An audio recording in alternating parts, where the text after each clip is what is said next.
तो जैसा कि आपको पता है कि एक एस्पिरेंट जो कि अपनी लाइफ में हमेशा इस चीज़ को लेके परेशान रहता है कि भाई उससे कंसिस्टेंसी नहीं बनती। अगर वो 2 दिन अच्छे से पढ़ाई करता है तो तीसरे दिन अचानक से कुछ ऐसी चीज़ हो जाती है जिसकी वजह से वो पढ़ नहीं पाता और फिर वो जो रिदम होता है वो टूट जाता है और फिर से वो उसी पोजीशन पे आके खड़ा हो जाता है जहाँ पे वो पहले खड़ा था। तो इसका अल्टरनेटिव क्या निकाला गया? इसका अल्टरनेटिव ये निकाला गया कि हमें अपनी एक टू डू लिस्ट बनानी चाहिए, जिस टू डू लिस्ट को हम फॉलो करें और वो टू डू लिस्ट जब तक हमारी कंप्लीट ना हो जाए तब तक हम सोने ना जाए। लेकिन उसमें भी कुछ कॉजेज आ गए कि भाई टू डू लिस्ट जो है वो हम खुद से कैसे बनाएं। अक्सर कर हम देखते हैं कि हम यूट्यूब पे सर्च करते हैं कि how to make to do list, या फिर किसी और की टू डू लिस्ट देखते हैं और फिर सोचते हैं कि ऐसी ही टू डू लिस्ट हम भी बना ले रहे हैं। और इससे भी एक अव्वल दर्जे की बात तो जब हो गई जब कुछ चंद लोग ऐसे के भूखे, हाँ यही कहूंगा मैं उन्हें, अपना प्रीमियम सब्सक्रिप्शन लॉन्च करते हैं कि मैं आपको अपनी टू डू लिस्ट बना के दूंगा और आप इस टू डू लिस्ट को फॉलो करें और आपका सिलेक्शन हो जाएगा।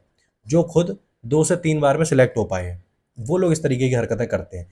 तो इन सब चीज़ों को देखते हुए मैं इतना ज़्यादा परेशान हो गया, मैंने कहा क्यों ना एस्पिरेंट्स को ये बताया जाए कि भाई आप अपनी टू डू लिस्ट खुद कैसे बना सकते हैं। क्योंकि सिंपल सी बात है, आपको अपनी एफिशिएंसी, अपनी प्रोडक्टिविटी का खुद आइडिया है। आप जानते हैं कि आप दिन में कितने घंटे पढ़ सकते हैं, आप जानते हैं कि आप कैसे पढ़ सकते हैं। तो क्यों ना फिर आप अपनी टू डू लिस्ट खुद बनाएं, आप किसी और के ऊपर निर्भर क्यों रहें। अभी जिस टू डू लिस्ट के बारे में मैं बात कर रहा हूँ, एक्चुअल में वो टू डू लिस्ट एक बिगिनर जो एक फ्रेशर होता है उसके लिए और एक जो रिपीटर है उन दोनों के लिए बिल्कुल बराबर काम करेगी और बराबर प्रोडक्टिविटी निकाल के देगी। अब कैसे, वो मैं आपको बताता हूँ। देखो, यहाँ पर आप टू डू लिस्ट देख रहे होंगे, ये टू डू लिस्ट मेरी है जिसको मैं फॉलो करता हूँ। अब आप इस टू डू लिस्ट को अच्छे से देख लो, केवल आपको इस टू डू लिस्ट को देखना है। आपको इसमें से कुछ भी ऐसा नहीं है जो फॉलो करना है, बिल्कुल नहीं। आप अपनी टू डू लिस्ट खुद बनाएंगे और खुद कैसे बनाएंगे उसको मैं आज आपको अच्छे से बताऊंगा। देखो, अपनी टू डू लिस्ट में 2 चीजें कभी मत निकालना। पहला, एडिटोरियल का सेशन लेना या फिर रीडिंग स्किल बढ़ाना। वो आपकी मर्जी, आप जैसे चाहो वैसे इंग्लिश रीडिंग करो, चाहे आप न्यूज़पेपर से करो, चाहे आप एडिटोरियल से करो, चाहे आप मैगजीन से करो, कैसे भी करो। लेकिन अपनी टू डू लिस्ट से ये 2 चीज़ बिल्कुल मत निकालना। पहला रीडिंग करना और दूसरा करंट अफेयर्स की क्लास लेना, वो भी डेली करंट अफेयर्स की। अब वो आप चाहे किसी से भी लो, वो आपकी मर्जी है। इसका रीज़न मैं इसलिए दे रहा हूँ क्योंकि काफ़ी सारे आपको धुरंधर ऐसे मिलेंगे जो खुद 3-3 बार में नहीं निकाल पाए हैं। ऐसी बात नहीं है कि उन्हें आता नहीं, उन्हें सब कुछ आता है, वो मेंस तक जा चुके हैं, इंटरव्यू तक दे चुके हैं, फिर भी वो नहीं निकाल पाए। क्यों? 1-2 नंबर से रह जाते हैं। उन धुरंधरों को भी ये बात आज तक समझ में नहीं आई कि एक्चुअल में जो हमारे करंट अफेयर्स है, जो हमारी जनरल अवेयरनेस है, जो सब्जेक्ट्स हैं, जो सिलेबस में ऐड हुए हैं, इनका भी कुछ ना कुछ उपयोग है। अब इसका उपयोग मैं आपको ऐसे समझाता हूँ कि अगर आप डेली करंट अफेयर्स करते हैं तो ये एक लॉन्ग रन का गेम है। आपको लगेगा कि यार डेली इसके लिए टाइम देने से अच्छा है कि क्यों ना मैं केवल क्वांट्स और रीजनिंग और इंग्लिश पे पकड़ बनाऊं और इनको केवल लास्ट के 1 महीने में कर लूंगा। ये आपकी बहुत बड़ी गलतफहमी है अगर आप ऐसा सोच रहे हैं। क्योंकि अगर आपको मेरी बात पे विश्वास नहीं होता तो कोई दिक्कत नहीं है, आप यूट्यूब पे सर्च करिए और जो लोग यूट्यूब पर हैं एस्पिरेंट्स जिनका अभी तक सिलेक्शन नहीं हुआ है, उनकी आप एक वीडियो जरूर देखना, जरूर उसमें मिलेगा कि उन्होंने क्या क्या गलतियां करी। और उसमें सबसे बड़ी गलती यही निकल के आई है कि उन्होंने करंट अफेयर्स डेली नहीं करे। उन्होंने ये सोचा कि मैं स्वयं परम ब्रह्म हूं जो केवल लास्ट के 1 महीने में, जब मेरा मेंस आएगा तब मैं 1 महीने में सारा रट्टा मार के पढ़ के चला जाऊंगा। जबकि आज के टाइम पे सच्चाई ये है कि करंट अफेयर्स अब उस तरीके से आते ही नहीं है। अब वो स्टेटमेंट बेस्ड करंट अफेयर्स आते हैं जिसमें डीप नॉलेज चाहिए होती है आपको, जिसमें आपको स्टैटिक पार्ट भी पता होना चाहिए। इसलिए आप वहां पे फंस के रह जाते हैं। तो मैंने आपको समझा दिया कि एडिटोरियल और करंट अफेयर्स का इतना महत्व है। अब उसके बाद हम क्वांट्स पे चलते हैं। देखो, अगर आप क्वांट्स की बात करते हैं तो क्वांट्स में आपको मिनिमम 20 to 25 क्वेश्चन अर्थमेटिक के डेली करने चाहिए। अब ये आपके ऊपर डिपेंड करता है। अगर आप मान लो एक फ्रेशर हो, ठीक है, अगर आप एक फ्रेशर हो तो आपके जितने टॉपिक्स कंप्लीट हो रहे हैं, मान लीजिए आपका केवल अभी तक रेशियो कंप्लीट हुआ है और आप अभी परसेंटेज पर चल रहे हैं, तो आपका ये टारगेट बनता है कि जो मैंने टू डू लिस्ट में लिखा हुआ है कि आपको 20 क्वेश्चंस अर्थमेटिक से करने चाहिए, तो आपका टारगेट ये होना चाहिए कि आप केवल अर्थमेटिक के ही 20 क्वेश्चंस लगाएं बैठ के। लेकिन आप एटलीस्ट अर्थमेटिक को इतना टाइम दें। उसके बाद हम स्पीड मैथ्स की बात करते हैं। स्पीड मैथ्स के डेली आपके पास टारगेट ये होना चाहिए कि एटलीस्ट आप 35 to 40 क्वेश्चंस लगाएं। मैं इतनी लंबी चौड़ी नहीं बोलने वाला कि भाई आपको कम से कम 100 क्वेश्चन लगाने चाहिए। क्यों भाई? जब जिस बंदे की जो एफिशिएंसी वो उतनी तो क्वेश्चन लगाएगा ना। आप आराम से लगाइए, आप 30 to 35 क्वेश्चंस लगाइए या 35 to 40 क्वेश्चंस लगाइए। और अब हम लोग बात करते हैं डीआई पर। डीआई आपका एक बहुत ही मेन पार्ट है जिसके लिए आपको एटलीस्ट कम से कम, अगर आप एक फ्रेशर हैं तो आपको एटलीस्ट 2 से 4 डीआई डेली सॉल्व करनी चाहिए, डेली। और वो भी वो वाली जो प्री लेवल की होती है जिसमें केवल रेशियो और परसेंटेज का ही रोल होता है, थोड़ा बहुत एवरेज का रोल होता है बट इतना नहीं होता।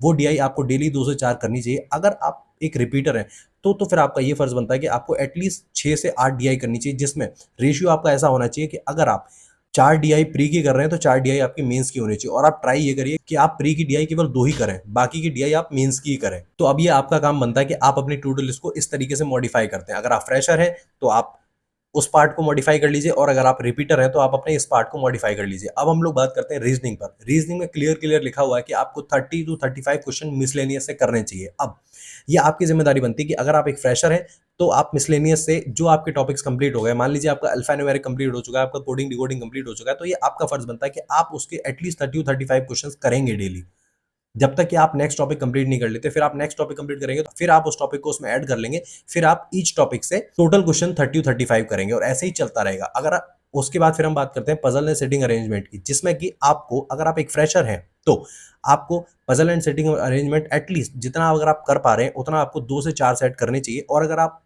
रिपीटर हैं तो फिर आपको पता है अच्छे से कि आपको कितने करने चाहिए, मुझे बताने की जरूरत नहीं है। एटलीस्ट आपको 8 से 10 पजल लगाने ही चाहिए डेली। अब हम लोग बात करते हैं इंग्लिश में। देखो, इंग्लिश का एक सॉर्टेड तरीका मैं आपको बताता हूँ। इंग्लिश अगर आज से लिया जाए तो इंग्लिश के लिए हमारे पास आज से पूरे 5 महीने हैं। कैसे, मैं बताता हूँ। जो इंग्लिश का हमारा पहला एग्जाम होने वाला है वो होगा आरआरबी पीओ मेंस का, जो जाके सितंबर में होगा। तो अगर आप कैलकुलेट करेंगे तो आपके पास आराम से 5 महीने हैं। तो आप इंग्लिश में सबसे बेस्ट तरीका है आपका, आप फाउंडेशन क्लियर करें। सबसे पहला पॉइंट फाउंडेशन क्लियर करें अगर आप एक फ्रेशर हैं तो। और उसके बाद फिर आपका नेक्स्ट काम ये होना चाहिए कि आप डेली जब फाउंडेशन का जो टॉपिक क्लियर करते हैं उस टॉपिक के आप क्वेश्चंस लगाइए, डेली क्वेश्चंस लगाइए, डेली देखिए कि आप वहां पे कहाँ फंस रहे हैं। और अगर आप एक रिपीटर हैं तो फिर आपका काम ये बनता है कि आपका फाउंडेशन कंप्लीट है, आपको ज्यादा से ज्यादा क्वेश्चंस की प्रैक्टिस करनी चाहिए, और आपको ये देखना चाहिए कि आप एक्चुअल में लैग कहाँ कर रहे हैं। जैसे क्या होता है कि मान लीजिए मैंने कोई क्वेश्चन करा और मैं जिस जगह लैग कर रहा हूँ, मुझे वो पॉइंटर बना के अपनी नोटबुक में लिखना है और उसको हाईलाइट करना है कि अब मैं यहाँ पे नहीं फंसूंगा, इसको मैं रिवाइज करता हूँ और ये गलती मुझसे नहीं होगी। इंग्लिश ऐसे ही बहुत आराम से इंप्रूव हो जाएगी।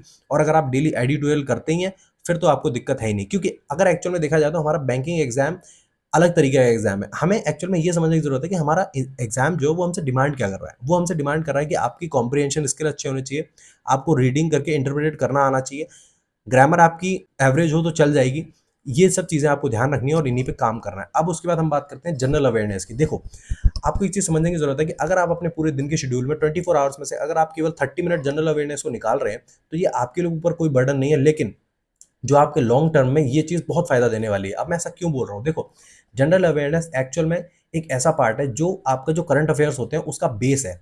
जैसे कि अगर करंट अफेयर्स पढ़ रहे हैं आप और अचानक से आपके सामने आ जाता है कि अब जो बाई मंथली मॉनेटरी पॉलिसी की जो अभी रिव्यू मीटिंग हुई है उसमें सीआरआर और रेपो रेट में कुछ चेंजेस हुए हैं, तो आपको पता ही नहीं है कि ये होता क्या है। अभी आपको कैसे पता चलेगा, जब आप जनरल अवेयरनेस पढ़ेंगे। इसीलिए मैं कहता हूं कि एटलीस्ट 30 मिनट आप जनरल अवेयरनेस को निकालिए। और एक काम आपको जरूर करना है कि आप फ्रेशर हो चाहे आप रिपीटर हो, आपने जो सुबह करंट अफेयर्स पढ़े, जो सुबह एडिटोरियल करा, उसकी वोकैब और उसके करंट अफेयर्स आपको शाम को रिवाइज करने हैं। प्लीज किसी भी दिन बिना रिवाइज करे मत सोना, वरना सच में उसका कोई यूज नहीं। अब ये तो फ्रेशर रिपीटर दोनों की साथ साथ हो गई। अब मैं बात करता हूँ केवल रिपीटर्स की। रिपीटर्स के लिए एक चीज ऐड ऑन और होती है कि आपको इसके साथ साथ मेंस की तरफ शिफ्ट करते जाना है धीरे धीरे, क्योंकि आप जितना ज्यादा मेंस को पढ़ेंगे उतना आपको प्री के बाद जब आप मेंस देने जाएंगे तो फायदा होगा। जितने नंबर्स आपके वहां इंक्रीज होंगे आपकी मेरिट उतनी अच्छी होगी और आपका सिलेक्शन उतनी आसानी से होगा। आप लोगों का यही काम है कि आप ज्यादा से ज्यादा मेंस की क्लास लें और मेंस की तरफ मूव करते जाएं धीरे धीरे। बस इसी तरीके से आपको अपनी टू डू लिस्ट बनानी चाहिए। और अगर इतना समझाने के बाद भी किसी की भी कोई भी क्वेरी रह जाती है तो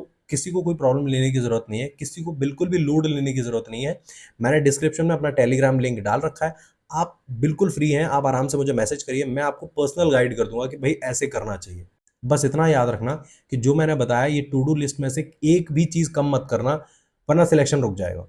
ये फैक्ट है। और अगर आपको यकीन नहीं होता तो कोई भी दिक्कत नहीं है, जब आप नेक्स्ट ईयर दोबारा से तैयारी करेंगे तो आपको खुद समझ आ जाएगा कि हाँ यार, भैया ने कुछ तो बात सही कही थी। एक सिंगल सब्जेक्ट, एक सिंगल चीज इस टू डू लिस्ट में से मिस मत करना, वरना चीजें रुक जाएंगी। बाकी तब तक के लिए हर हर महादेव। पढ़ते रहें, मुस्कुराते रहें और अपनी तैयारी में चार चांद लगाते रहें। और अगर आप यहाँ तक आ गए हैं तो चैनल को सब्सक्राइब कर लेना और वीडियो को लाइक कर देना।